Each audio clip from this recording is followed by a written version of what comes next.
মন নিয়ে প্রেসের সামনে দাঁড়ালাম। মুন্সি মহিউদ্দিন যশোর শহীদ মশিউর রহমান ল কলেজের এক সময়ের ভিপি ছিলেন। 1985 সালে সে এলএলবি ফাইনাল পরীক্ষা দেয়। দিলে 6/4/88 তারিখে তার পরীক্ষার রেজাল্ট পাবলিশড হলো। রেজাল্টে দেখা গেল যে তাকে মাত্র 1 মার্কের জন্যে সেকেন্ড পেপারে অর্থাৎ civil procedure code and limitation অ্যাক্টে ফেল করানো হলো। সাপ্তাহিক বিচিত্রায় এই নিউজ পাবলিশড হলো যে ল ফাইনাল এক্সামিনেশনের রেজাল্টে অত্যন্ত ব্যাপকভাবে অনিয়ম হয়েছে। এমনকি 5টা মার্কের উত্তর দিতে হবে, কেউ কেউ 6টা দিয়েছে। যে আনসার দেয়নি তারও মার্ক করা হয়েছে। এই বিচিত্রার এই কপি আমি ট্রায়াল কোর্টে দাখিল করেছিলাম।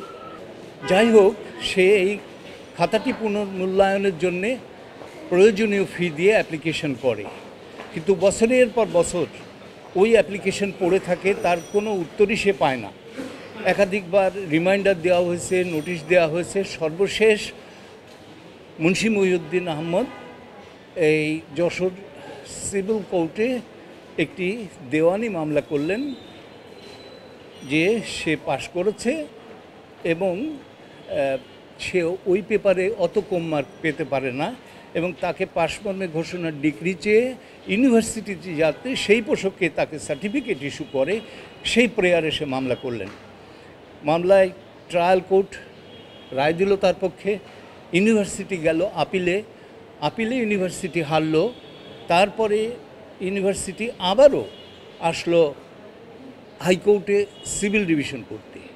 সেই সিভিল ডিভিশনে আমাদের অর্থাৎ মুন্সি মহিউদ্দিনের সপক্ষে রায় হয় এবং আদালত চমৎকার একটি রায় দিলেন। যে এর একটু বলে রাখি, আমি যে রাতে জিজ্ঞাসা করেছিলাম যে আজকের ওর স্ক্রিপ্টটা কই, সেকেন্ড পেপারের খাতাটা এখানে দেন, ইউনিভার্সিটির পক্ষে যিনি সাক্ষী দিচ্ছিলেন তিনি বললেন খাতা বিক্রি হয়ে গেছে। অথচ ইউনিভার্সিটির ক্যালেন্ডারের বিধান অনুসারে পরীক্ষা হয়ে যাওয়ার 6 মাস এর পরে খাতা বিক্রি করার কথা। ফলে তার পেপারটা যে আদালত মূল্যায়ন সচক্ষে করবেন সেই অবকাশ আর রইল না। কিন্তু হাইকোর্ট এই রায় দিলেন যে ঠিক আছে, সে যে বাকি 5টা পেপার তার যে গড় মার্ক হয় সেই মার্কটাকে তাকে এই সেকেন্ড পেপারের মার্ক হিসেবে গণ্য করে রেজাল্ট পাবলিশ করা হোক। এই অর্ডারটা দেওয়ার দীর্ঘ প্রায় 2 বছর পর, ইউনিভার্সিটি কিন্তু এই অর্ডারের পরেও উত্তর দিলেন না, দীর্ঘ 2 বছর পর তার রেজাল্ট পাবলিশড হলো। সে বার কাউন্সিলের সনদও নিল 2004 সালে, সম্ভবত 4। কিন্তু দুর্ভাগ্যের বিষয়, মাত্র কয়েক বছরের মাথায় ও ব্রেন স্ট্রোক করে শয্যাশায়ী হয়ে গেল। আমরা তখন কম্পেনসেশন ক্লেম করলাম। 30 লক্ষ টাকার একটা নোটিশ ইস্যু করলেন আমার অ্যাসোসিয়েট ব্যারিস্টার সাইফুলের সিগনেচারে। ইউনিভার্সিটি কোনো উত্তর দিল না। হাউএভার আমরা রিট পিটিশন দাখিল করলাম। আদালত সমস্ত কিছু বিবেচনা করে মহামান্য হাইকোর্ট 18 লক্ষ টাকার ডিক্রি দিলেন। আমরা চিঠি দিয়ে বললাম যে ঠিক আছে, যদিও এই টাকাটা অপর্যাপ্ত, তোমরা এক কাজ করো, আমাকে এই পয়সা দিয়ে দাও, আমি আর আপিলে টাপিলে যেতে চাচ্ছি না।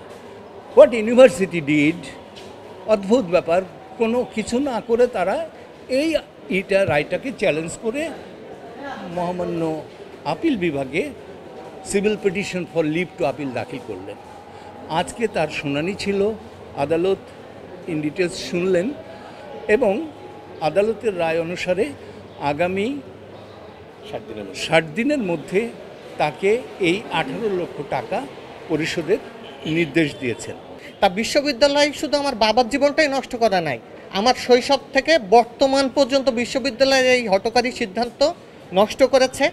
এখন একটাই কথা বলবো, বিজ্ঞ আদালত সব কিছু পুঙ্খানুপুঙ্খ বিবেচনা করে যে সিদ্ধান্ত দিয়েছে তাতে আমরা খুশি এই কারণেই যে বাবার শারীরিক অবস্থা খুবই সংকটাপন্ন, তার মুভ করার অবস্থা নেই, প্রত্যেক দিন বিছানায় শুয়ে সে আমার 2 থেকে 3 বার জিজ্ঞাসা করে, বাবা আমার কেসটা কবে উঠবে, কেসটা কবে উঠবে। আর সন্তান হিসেবে আমি সেই আসামি যার কাছে কোনো উত্তর নেই। আমি নিজেই বিব্রত হয়ে মাঝে মাঝে বাবার কাছ থেকে পালিয়ে বেড়াই। তা আজকে অবশেষে আল্লাহর রহমতে বিজ্ঞ আদালতে এটা সুরাহা হয়েছে এবং বিশ্ববিদ্যালয় কর্তৃপক্ষও দ্রুত এ ব্যাপারে পদক্ষেপ নেবেন আদালতের রায়ের প্রতি সম্মান রেখে, এটুকু আমি আশা করছি। এবং সন্তান হিসেবে বাবার অসমাপ্ত কাজ যে আমি সম্পাদন করতে পেরেছি এ বিষয়ে আপনাদের সকলের সহযোগিতার জন্য আমি ধন্যবাদ জানাচ্ছি।